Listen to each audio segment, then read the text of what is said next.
Assalamualaikum warahmatullahi wabarakatuh. Jumpa lagi dengan saya di channel Kang Hayat. Semoga teman-teman, sahabat-sahabat, Bapak Ibu semua dalam kondisi sehat walafiat, terus semangat untuk produktif dan inovatif. Kali ini saya akan mengulas tentang bagaimana caranya menulis buku dari nol sampai terbit. Ini banyak sekali teman-teman yang memberikan testimoni atau memberikan pendapat kepada saya, Pak, bagaimana kalau misalnya dibuatkan video untuk teknis-teknis tertentu dalam proses penulisan buku dari nol sampai akhir. Kira-kira prosesnya bagaimana sih menulis buku itu dari yang tidak tahu apa-apa, terutama bagi dosen-dosen pemula, kemudian nulis buku dari awal sampai akhir, kemudian diterbitkan kepada penerbit, terutama penerbit yang kredibel atau penerbit yang misalnya dengan sistem mayor. Simak terus.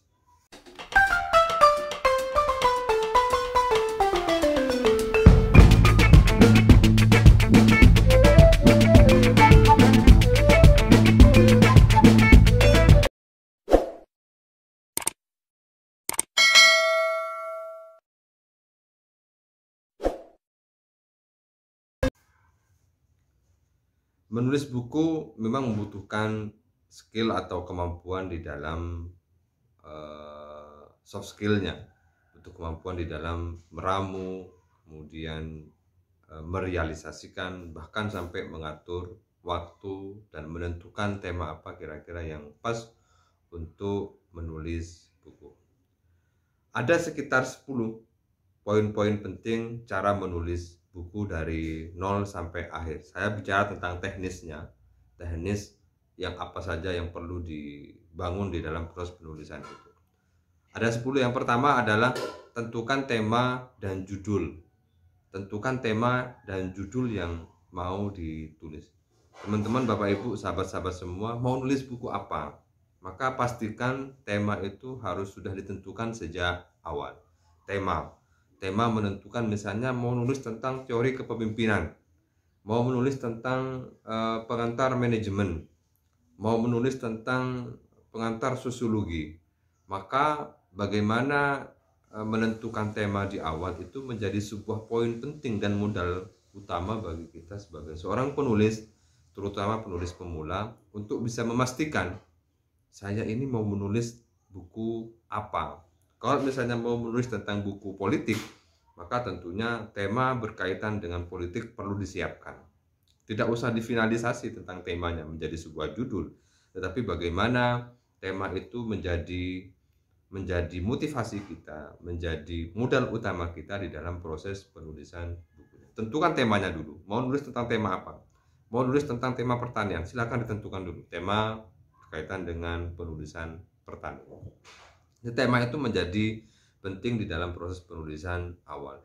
Yang kedua adalah tentukan segmentasinya. Kira-kira setelah tema ditentukan, segmentasinya siapa? Siapa yang akan membaca buku kita? Siapa target pembacanya? Misalnya mahasiswa, misalnya akademisi, para dosen, para praktisi. Ini juga perlu ditentukan, sehingga nanti di dalam proses penulisan itu bisa memastikan bahwa mulai dari penulisan sampai kepada finalisasi draft buku itu menjadi penting. Jadi tentukan segmentasinya. Kalau sudah segmentasinya ditentukan, maka nanti masuk ke poin ketiga, yaitu kumpulkan referensi-referensi berkaitan dengan tema yang akan dibuat atau ditulis. Ini juga menjadi banyak saya temui di beberapa kolega, beberapa teman, ketika menulis buku, ia selalu diiringi dengan proses pencarian referensi, sehingga di dalam menulisnya kebingungan dan terbebani dengan referensi-referensi. Artinya apa? Referensi itu menjadi penting untuk dibangun sejak awal atau dikumpulkan sejak awal. Dikumpulkan semua referensi-referensi, baik buku, jurnal, artikel, conference misalnya, atau dokumen-dokumen lain yang perlu di-download, perlu di-copy, dan seterusnya. itu kumpulkan dulu semua. Jangan menulis sambil mencari referensi. Itu akan membebani kita di dalam proses penulisan dan memperpanjang masa penulisan. Kenapa?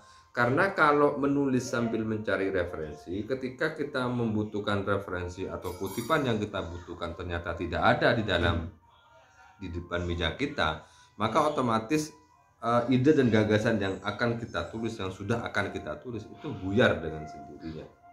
Masih cari referensi ke perpustakaan, masih download di internet misalnya, sehingga itu membuyarkan konsentrasi kita di dalam proses penulisan. Tetapi ketika Bapak Ibu, teman-teman, sahabat, kolega semua, ketika dalam proses menulis, referensi sudah tersedia di depan meja, butuh apapun kutipan-kutipan yang ingin kita masukkan ke dalam draft buku, kita tinggal ambil saja. Saya selalu menganalogikan bahwa menulis buku itu sama dengan ketika kita mau memasak. Kita mau memasak soto misalnya, maka tentu bahan-bahan soto itu sudah harus ada di depan meja masak kita. Tidak mungkin bumbunya masih ada di warung, kemudian ayamnya masih ada di kandang. Ini kan merepotkan ketika mau memasak dan memperpanjang masa proses memasaknya. Sehingga kalaupun jadi, tetapi kan ini akan tidak efektif dan tidak produktif. Sehingga bagaimana cara memasak soto yang efektif itu? Maka bahan-bahannya sudah dibeli dulu. Bahan-bahannya, bumbunya juga harus sudah ada, ayamnya juga harus sudah ada. Bahkan hal-hal teknis yang berkaitan dengan memasak soto itu juga perlu disiapkan, misalnya piringnya, sendoknya, dan seterusnya. Sehingga menulis buku itu juga sama. Referensi itu sebagai bahan utama di dalam proses pembuatan buku. Sehingga ketika sudah ada bahan, tinggal kita menulis saja, fokus pada proses penulisan. Sehingga mau butuh referensi apapun, butuh kutipan apapun, tinggal dimasukkan ke dalam bahan atau draft kita. Kemudian yang keempat adalah outline.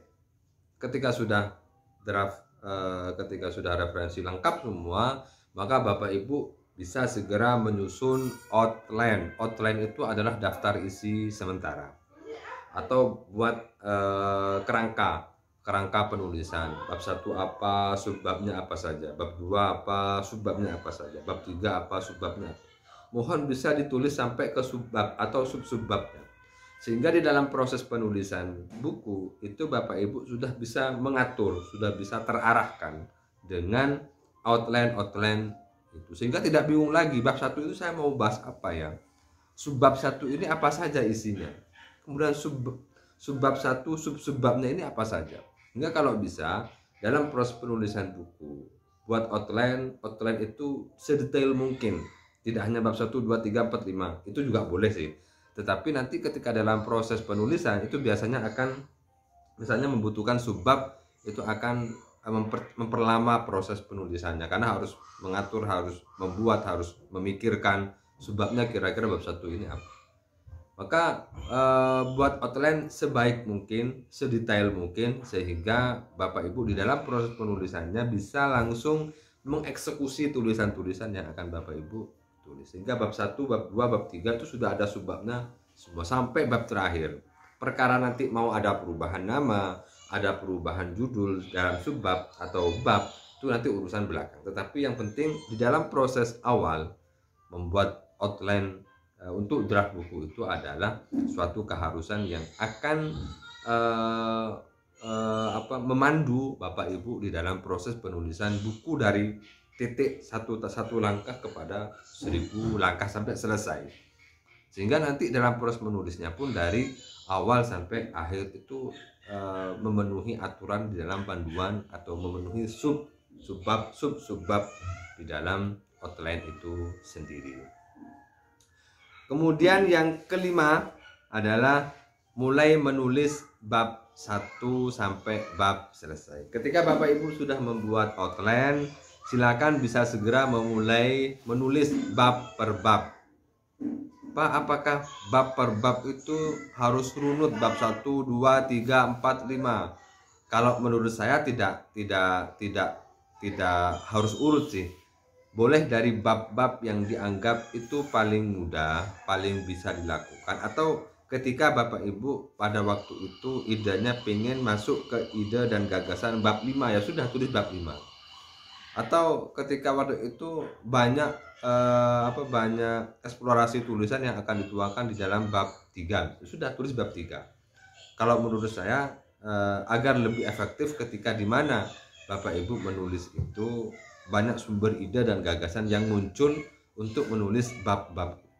Sehingga pastikan setiap bab harus bisa diselesaikan secara baik. Jadi proses penulisan bab per bab ini juga membutuhkan teknis dan cara tertentu, sehingga Bapak Ibu bagaimana cara menyelesaikan bab 1 ini biar cepat selesai ketika Bapak Ibu misalnya banyak ide dan gagasan yang ada di dalam pikiran kita untuk dituangkan. Atau bab 5 hari itu misalnya pengen menuangkan ide bab 6, ya sudah tulis bab 6.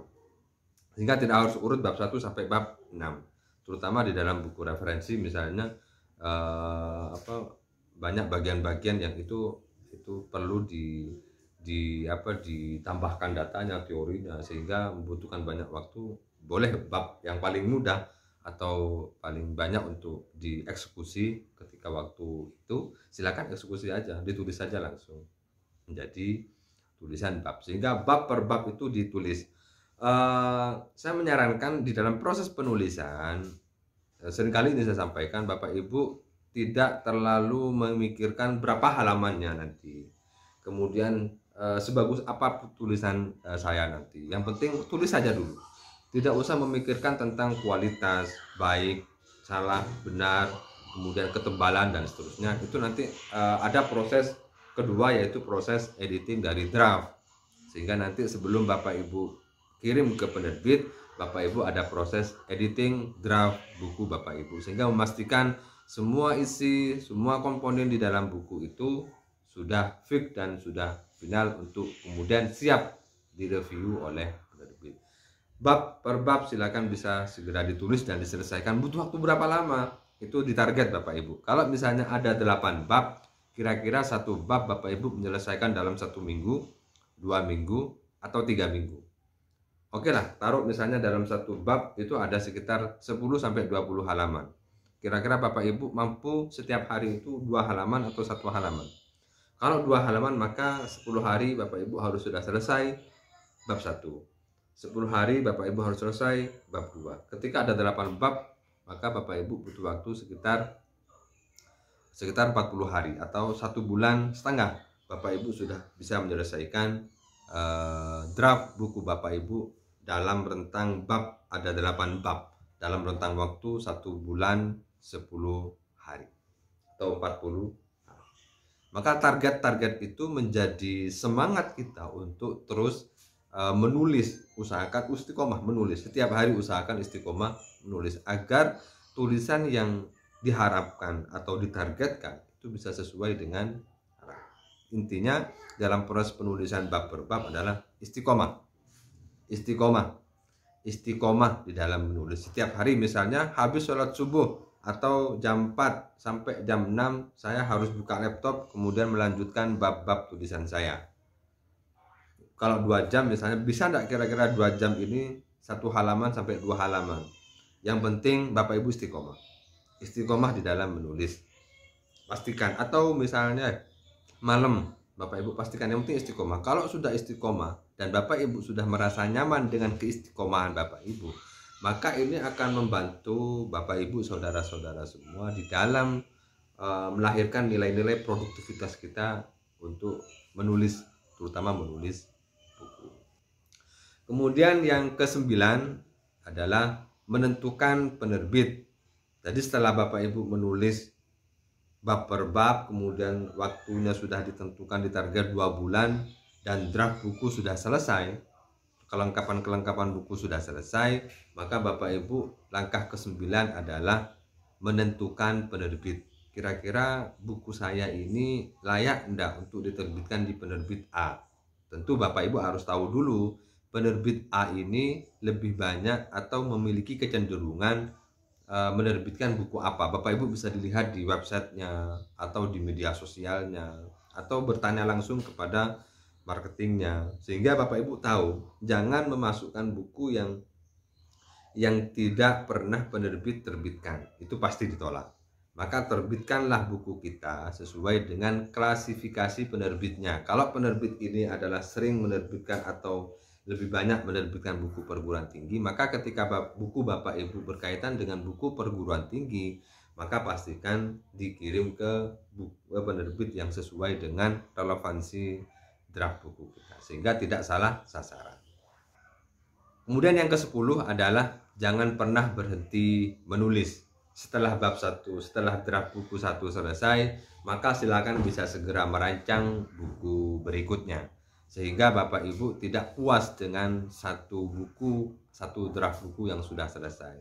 Silakan segera rancang buku berikutnya, kemudian setelah selesai rancang lagi buku berikutnya. Atau kalau misalnya draft buku sudah selesai, Bapak Ibu silakan bisa bergeser menulis artikel, bisa bergeser menulis opini, bisa bergeser menulis apa saja yang bisa Bapak Ibu tulis. Sehingga langkah yang ke-10 ini adalah jangan berhenti ketika draft buku tulisan kita sudah selesai satu, tapi menjadi harapan bahwa draft satu buku ini akan melahirkan buku-buku yang lain, akan memicu untuk lebih produktif lagi, akan meningkatkan karya-karya kita menjadi lebih banyak, dan itu akan memberikan dampak, manfaat, dan kebaikan lebih luas bagi banyak orang. Terus menulis, dan menulis. Terima kasih, semoga bermanfaat dan menjadi kebaikan bagi kita semua. Terus semangat dan produktif untuk melahirkan karya-karya terbaik kita agar menjadi kemanfaatan bagi banyak orang dan bagi masyarakat luas. Assalamualaikum warahmatullahi wabarakatuh.